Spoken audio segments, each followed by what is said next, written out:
اعوذ باللہ من الشیطان الرجیم، بسم اللہ الرحمن الرحیم۔ شروع کرتی ہوں اللہ کے نام سے جو بہت مہربان اور بہت ہی محبت اور نہایت رحم کرنے والا ہے۔ میں اپنے چینل روحانی برسات میں آپ سب کو خوش آمدید کہتی ہوں اور السلام علیکم ورحمۃ اللہ وبرکاتہ۔ اور میرے تمام معزز سامعین اور ناظرین، آج آپ کے سامنے جو میں وظیفہ لے کر حاضر ہوئی ہوں وہ ہے قرآنی صورتوں سے وظائف۔ وہ قرآن کا وظیفہ ہے۔ قرآن جو ہے وہ بہت بڑی عظمتوں برکتوں والی کتاب ہے۔ ہم جتنا بھی اللہ رب العزت کا شکر ادا کریں کہ اللہ رب العزت نے ہمیں قرآن جیسی نعمت اور رحمت سے نوازا ہے۔ میں قرآن کے وظائف کی طرف آنے سے پہلے میں آپ کے سامنے تھوڑی سی قرآن پاک کی فضائل کے بارے میں بات کرنا چاہتی ہوں۔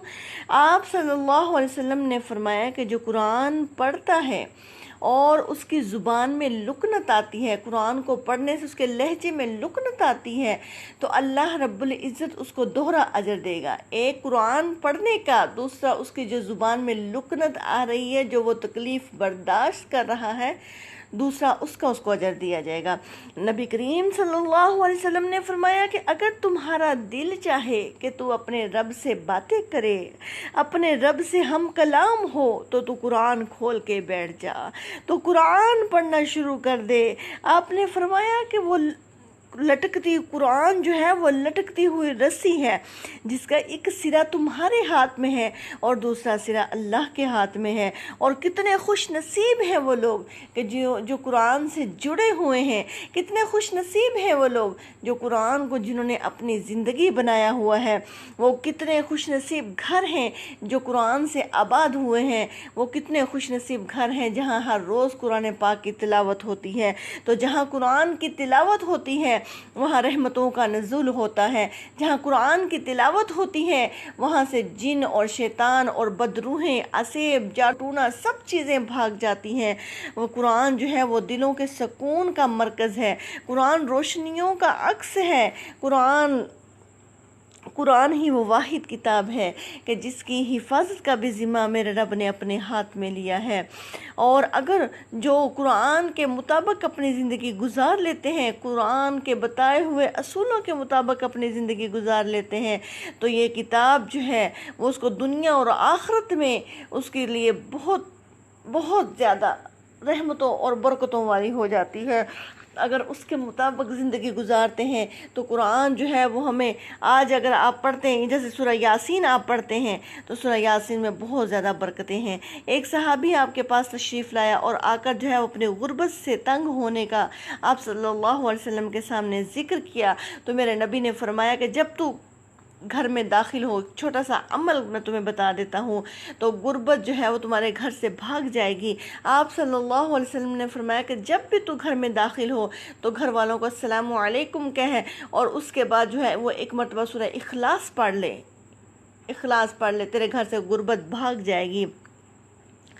اس کا تھوڑا سا وقت گزرا، وہ صحابی پھر سے تشریف لائے تو انہوں نے آ کر نبی کریم صلی اللہ علیہ وسلم سے فرمایا کہ یا رسول اللہ، جب سے میں نے السلام علیکم اور سورہ اخلاص پڑھنی شروع کی ہے گھر میں داخل ہوتے وقت، میں تو کیا میرے جو ہمسائے تھے ان کی بھی غربت جو ہے وہ بھاگ گئی ہے، ختم ہو گئی ہے۔ تو میں آپ سے گزارش کرنا چاہتی ہوں کہ قرآن کا ایک ایک ورق پڑھیں، ایک ایک حرف پڑھیں۔ قرآن جتنا بھی آپ سے پڑھا جاتا ہے آپ ضرور پڑھیں۔ اپنے گھروں کے اندر جو ہے وہ قرآن کی رحمتوں اور قرآن کی روشنیوں سے اپنے گھروں کو روشن کریں، آباد کریں۔ آپ سے ایک رکوع پڑھا جاتا ہے آپ ایک رکوع پڑھیں، آپ سے ایک ورق پڑھا جاتا ہے آپ ایک ورق پڑھیں، لیکن قرآن کو ضرور پڑھیں۔ اور آج میں آپ کے سامنے جو وظیفہ لے کر حاضر ہوئی ہوں وہ بھی اسی طرح سے قرآنی صورتوں سے ہے کہ قرآن کی جو کون سی صورت آپ پڑھیں تو آپ کو کیا فائدہ ہوگا۔ تو اس میں جو ہے سورہ فاتحہ 100 مرتبہ پڑھ کر جو بھی دعا مانگی جائے اللہ رب العزت اس کو قبول کرتا ہے۔ سورہ بقرہ کی تلاوت سے شیطان گھر سے بھاگ جاتا ہے۔ آیت الکرسی پڑھنے سے محتاجی دور ہوتی ہے۔ سورۃ الکہف کو ہمیشہ پڑھنے والا دجال کے فتنوں سے محفوظ رہتا ہے۔ اور والدین کی قبر پر ہر جمعے سورہ یاسین کو پڑھنے والا، تو جتنے سورہ یاسین کے حروف ہیں اس کے برابر جو ہے اس کے والدین کے گناہ جو ہیں وہ معاف کر دیے جائیں گے۔ سورۃ الدخان کو پڑھنے سے مشکلیں دور ہوتی ہیں، اور جو سورہ جاسیہ پڑھنے سے قریب المرگ ہوتا ہے، یعنی کہ جس کی موت کا وقت قریب ہو جاتا ہے، اس کا خاتمہ بالخیر ہو جاتا ہے۔ سورہ حجرات کا پڑھنا اور دم کر کے پینا گھروں میں خیر و برکت کا سبب ہے۔ سورہ قاف پڑھنے سے جو باغ ہوتے ہیں ان میں کثرت پیدا ہو جاتی ہے۔ سورہ رحمان کو 11 بار پڑھنے سے تمام مقاصد میں کامیابی ہو جاتی ہے۔ سورہ واقعہ جو روزانہ پڑھے گا کبھی فاقہ نہیں ہوگا۔ سورہ ملک ہر رات کو پڑھنے والا عذاب قبر سے محفوظ رہتا ہے۔ سورہ مزمل کو 11 بار پڑھنے سے ہر مشکل آسان ہو جاتی ہے۔ سورہ مدثر کو پڑھ کر حفظ قرآن کریم کے لیے دعا کی جائے تو اللہ رب العزت بہت جلد جو ہے وہ اس کا حافظہ مضبوط کر دیتا ہے۔ سورۃ المدثر کو پڑھ کر حفظ قرآن کریم کے لیے دعا کرنی چاہیے۔ سورۃ النازعات پڑھنے سے جان کنی کی تکلیف نہیں ہوگی۔ سورۃ الضحیٰ پڑھنے سے بھاگا ہوا آدمی واپس آ جاتا ہے۔ سورہ علم نشرح پڑھنے سے جس مال پر پڑھ دی جائے اس میں خوب برکت اور رحمت ہوتی ہے۔ سورۃ التین والتین والزیتون 3 مرتبہ پڑھنے سے اخلاق اور کردار جو ہے وہ بہتر بلند و بالا ہو جاتے ہیں۔ سورۃ العلق پڑھنے سے جوڑوں کے درد کا علاج ہے۔ سورۃ القدر ہر صبح شام پڑھنے سے اللہ رب العزت اس کی جان اور عزت جو ہے وہ اس کی بڑھا دیں گے۔ سورۃ البینہ برس اور یرکان کا اس میں علاج ہے۔